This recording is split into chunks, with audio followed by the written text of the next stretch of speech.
In the past, waking me up every morning was a family project.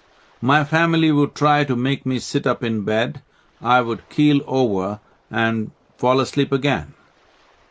My mother would hand me my toothbrush, I would stick it in my mouth and fall asleep. In desperation, she would push me into the bathroom, I would promptly fall asleep again.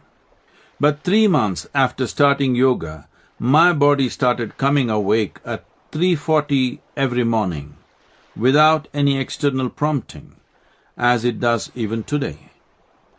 After I woke, my practices would simply happen no matter where I was and in what situation, without a single day's break.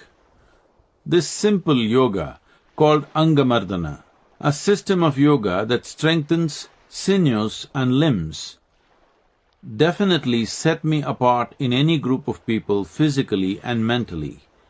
But that's about all, or so I believed. In time, I lost all faith in structured education. It wasn't cynicism. I had enough zest and life in me to keep me involved in everything. But my dominant quality even at this age was clarity. I was not actively looking for inconsistencies or loopholes in anything I was taught. I just saw them. I have never looked for anything in my life. I just look. That is what I am trying to teach people now. If you really want to know spirituality, don't look for anything. People think spirituality is about looking for God or truth or the ultimate. The problem is, you have already defined what you're looking for. It is not the object of your search that is important, it is the faculty of looking. The ability to simply look without motive is missing in the world today. Everybody is a psychological creature wanting to assign meaning to everything. Seeking is not about looking for something, it is about enhancing your perception, your very faculty of seeing. After high school, I embarked on a self-study program at the Mysore University Library. I was the first person there in the morning at 9 and the last to be shooed out at 8:30 at night. Between breakfast and dinner, my only sustenance was books. Although I was always ravenous, I skipped lunch for a whole year. I read widely from Homer to popular mechanics, Kafka to Kalidasa, Dante to Dennis the Menace. I emerged from that 1 year more knowledgeable, but with more questions than ever before. My mother's tears compelled me to enroll grudgingly in Mysore University as a student of English literature. But I continued to carry the cloud of 1 billion questions like a dark halo around me all the time.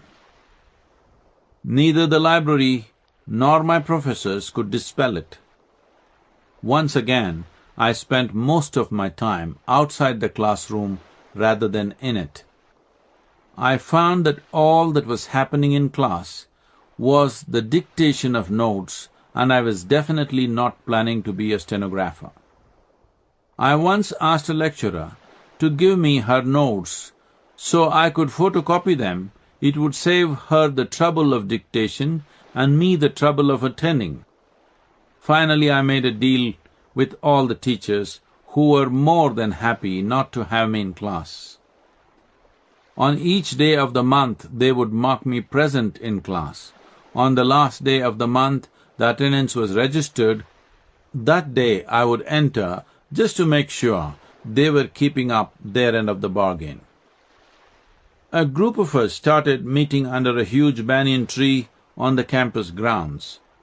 Someone named it the Banyan Tree Club, and the label stuck. The club had a motto, "We do it for the fun of it." We would assemble under the tree on our motorcycles and talk for hours on a variety of subjects, from how to make Java motorcycles go faster than they did to how to make the world a better place. Of course, we would never get off our motorcycles at any point, That would have been sacrilege. By the time I was done with university, I had ridden all over the country. Initially, I travelled South India on my bicycle. Later, I crisscrossed the entire country on my motorcycle. Then it was natural to cross the national borders. But when I reached the India-Nepal frontier, I was told that my motorcycle registration and driving license weren't enough. I needed more papers. After that, it became my dream to somehow earn enough money to travel the world on my motorcycle. It wasn't just wanderlust. The truth is, I was restless. I wanted to know something. I did not know what, and I did not know where I needed to go to get it. But in my innermost being, I knew I wanted more. I never considered myself particularly impulsive. I was just life-oriented. I measured the consequences of my actions. It is just that the more dangerous they were, the more they attracted me. Someone once told me, my guardian angel must be very good and perpetually working overtime. There was always in me a longing to test the border, to cross the edge.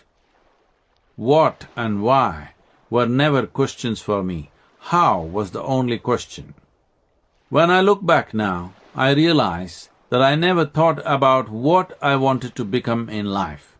I only thought about how I wanted to live my life, and I knew that the how could only be determined within me and by me. There was a great boom in poultry farming at the time. I wanted to make some money to finance my desire for unrestrained, purposeless travel. So I got into it.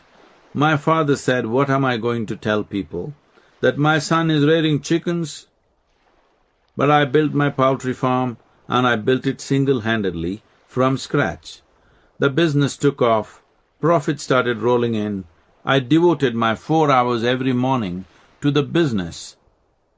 The rest of the day was spent reading and writing poetry, swimming in the well, meditating, daydreaming on a huge banyan tree. Success made me adventurous. My father was always lamenting that everyone else's sons had become engineers, industrialists, joined the civil service, or gone to America. And everywhere, everyone I met, my friends, relatives, my old school and college teachers, said, oh, we thought you did make something of your life, but you are just wasting it. I took on the challenge. In partnership with a civil engineer friend, I entered the construction business. In 5 years, we became a major construction company among the leading private contractors in Mysore. My father was incredulous and delighted. I was exuberant and sure-footed, adrenaline-charged, and itching for a challenge. When everything you do is a success, you tend to start believing that the planets revolve around you, not the sun. And that was the kind of young man I was that fateful afternoon of September 1982, when I decided to get on my check motorcycle and ride up Chamundi Hill. I had no clue then that my life would never be the same again. Later, when I tried to talk to my friends about what had happened that day upon the mountain, all they could ask was, did you drink something, did you pop something? They were even more clueless than I was of this new dimension that had suddenly exploded into my life. Even before I had begun to process what it meant, the experience returned. It was a week later. I was sitting at the dining table with my family. I thought it lasted 2 minutes, but it was 7 hours. I was sitting right there, fully aware, except that the me I knew as myself was not there anymore. Everything else was, and the time flipped. I remember various members of my family tapping me on the shoulder, asking me what happened, urging me to eat my meal. I simply raised my hand and asked them to leave. They were accustomed to my strange ways by then. They left me alone. It was almost 4:15 in the morning when I returned to my normal senses. The experience began to happen more frequently. When it occurred, I neither ate nor slept for hours on end. I simply sat rooted to a single spot. On one occasion, the experience lasted for up to 13 days. I happened to be in a village when it began. This state of overwhelming and indescribable stillness and ecstasy. The villagers gathered around me and started whispering to each other, "Oh, he must be in samadhi," a blissful state of being beyond the body, well documented in the Indian spiritual traditions. India, being the country it is, there was a traditional understanding of spirituality to which they were a heir that I, with my blue denim-wrapped brain, had no clue about. When I emerged from that state, someone wanted to put a garland around me, another wanted to touch my feet. It was crazy. I could not believe anyone would want to do this to me. On another day, I was having lunch. I put a morsel of food in my mouth and suddenly it exploded. At that moment, I was able to experience the miraculous alchemy of human digestion, the process by which an external substance, a piece of the planet, was becoming a part of me. We all know this intellectually, that a part of the planet nourishes us, and our bodies, in turn, one day return to nourish the very same earth that once sustained us. But when the knowledge dawned experientially, it altered my fundamental perspective of who I was. My relationship with everything around me, including the planet, went through a dimensional shift. I grew aware of that extraordinary intelligence within each of us that is capable of transforming a piece of bread or an apple into the human body in a single afternoon. Not a small feat. As I began consciously touching that intelligence, which is the source of creation, seemingly inexplicable events started occurring around me. Things that I touched were transformed in some way or the other. People would look at me and burst into tears. Many claimed that they were relieved of conditions of physical and mental suffering just by looking at me. I found myself healed in a matter of hours of conditions that I would have taken months to get out of through normal medical care. However, I gave all of this little importance.